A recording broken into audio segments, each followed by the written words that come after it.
The billionaire fell in love with a waitress.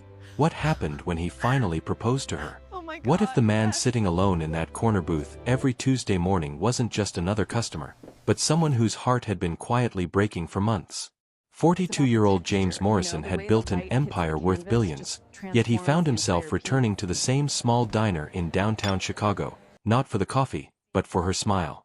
Her name was Rachel, and at 35, she'd been serving tables at Mel's Diner for 8 years, treating every customer like family. She had no idea that the quiet man who always left generous tips was the CEO whose company logo she passed on billboards during her bus ride home.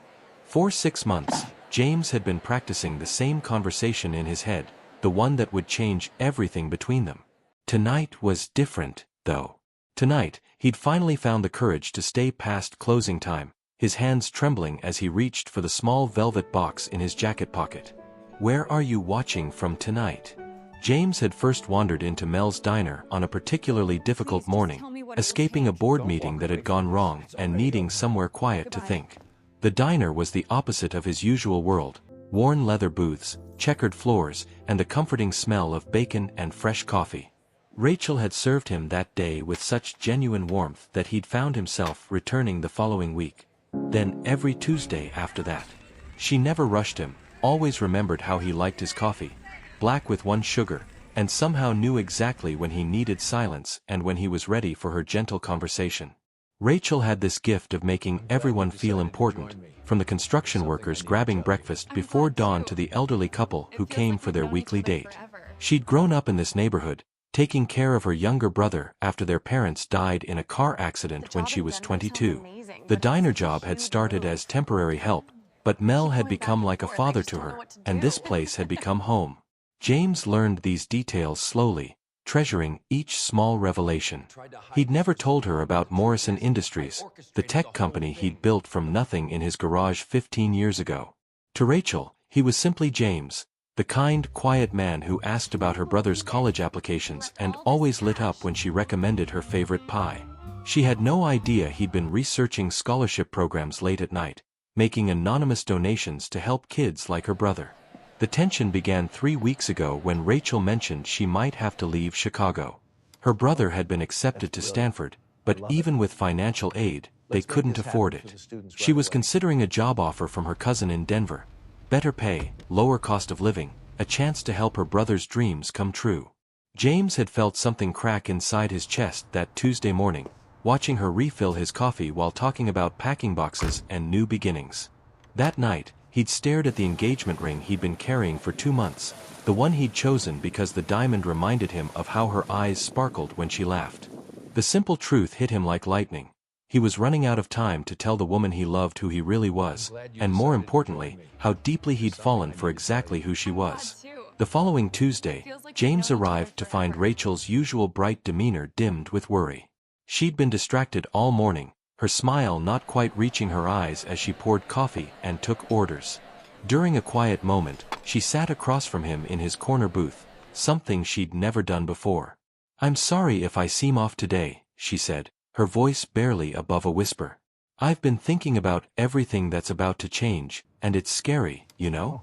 Denver feels so far away, and I keep wondering if I'm making the right choice." She traced the rim of her coffee cup with her finger, a gesture James had come to recognize when she was anxious. "I've never lived anywhere but Chicago. This diner, these people, they're my whole world." James felt his heart racing, knowing this was the moment he'd been both hoping for and dreading. "Rachel," he started, then stopped, the words catching in his throat. "How do you tell someone you've fallen in love with their authenticity that you've been living a lie by omission? How do you explain that you could solve all their problems without sounding like you think money can buy love?" "You know what's strange?" Rachel continued, unaware of his internal struggle. "There's this customer who comes in sometimes, leaves these ridiculously generous tips. Yesterday, he left $200 on a $12 check. Mel thinks he might be some kind of wealthy businessman, but I can't imagine why someone like that would come to our little diner." She laughed softly, shaking her head. "I just hope whoever he is, he knows how much his kindness means. That money is going straight to my brother's textbook fund." James felt the color drain from his face. She was talking about him, but she didn't know it was him. The anonymous generosity he thought had been subtle was being noticed, discussed, and appreciated by the very woman he was terrified to be honest with. The irony was almost painful. She loved his kindness but didn't know its source. If this moment touched your heart, please give the video a thumbs up. Rachel, James said again, his decision crystallizing. What if that customer had reasons for his generosity? What if?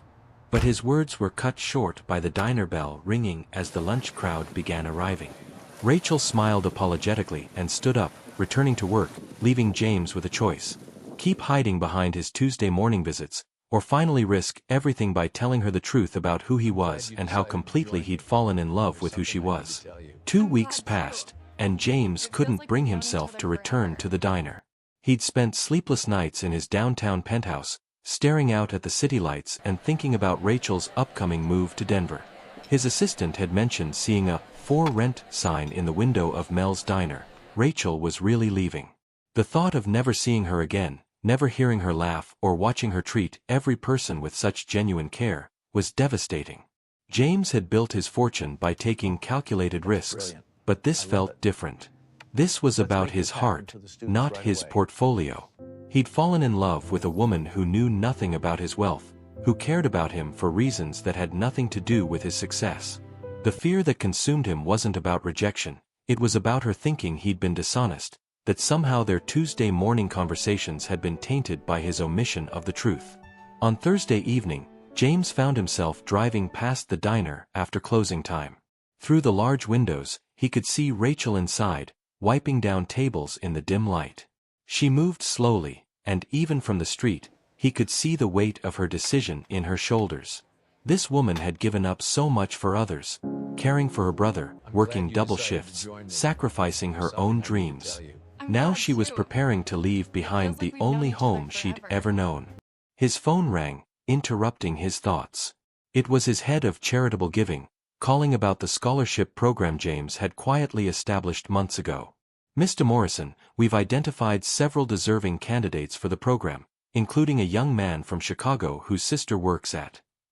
"Stop," James said quietly, his eyes still on Rachel through the window. "I need to handle this one personally." The next morning, James made a decision that surprised even himself. Instead of going to Morrison Industries, he drove to the diner, arriving 30 minutes before opening. Rachel was inside, preparing for another day, moving with the efficiency of someone who'd done this routine thousands of times. When she saw him through the glass door, her face lit up with that genuine smile he'd fallen in love with. "James, you're early today," she said, unlocking the door for him. "I was worried when you didn't come by last week. Is everything all right? Have you ever faced something like this? Let us know in the comments." Standing there in the doorway, looking into her concerned eyes, James realized that the truth, all of it, was the only gift worthy of what they'd built together, even if she didn't know they'd been building it. "Rachel," James said, his voice steady despite his racing heart, "I need to tell you something important, and I hope you'll hear me out completely before you decide anything." Rachel turned the diner sign to "Open" and led him to their usual booth. Something in his tone made her sit across from him again, giving him her full attention. "You're scaring me a little," she said with a nervous laugh. "But okay, I'm listening." James reached into his jacket pocket, but instead of the ring box, he pulled out his phone. He showed her the Morrison Industries website, with his photo prominently displayed as CEO. "My full name is James Morrison, and I own the company whose building you pass every day on your way to work." Rachel stared at the phone, then at his face, then back at the phone. "I don't understand. You work in tech, right? You told me you work in tech." "I do work in tech. I just didn't tell you that I started the company." "Rachel, for 6 months, I've been coming here not because I love the coffee, though it is excellent, but because I love you. I love how you remember everyone's order, how you light up when you talk about your brother, how you make everyone who walks through that door feel like they matter." The silence stretched between them, and James watched emotions flicker across her face. Confusion, realization, something that might have been hurt. You're telling me that you're a billionaire, and you've been pretending to be just some regular customer who, wait. Her eyes widened.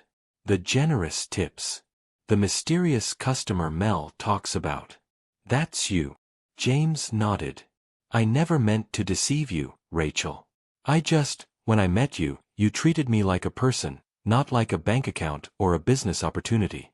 Do you know how rare that is? How precious? I fell in love with your authenticity, and I was terrified that if you knew the truth, everything between us would change. That's brilliant. But everything has changed, Rachel whispered.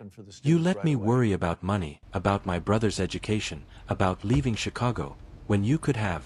She stopped, her hand covering her mouth. Oh my God, the scholarship letter Michael got yesterday. The full ride to Stanford from the Morrison Foundation. That was you too, wasn't it? If you've been enjoying this story, subscribe to our channel for more heartwarming tales. James met her eyes. Your brother earned that scholarship, Rachel. I just made sure his application got the attention it deserved. But there's one more thing I need to tell you, one more truth that's been in my pocket for 2 months. With trembling hands, James pulled out the small velvet box and placed it gently on the table between them.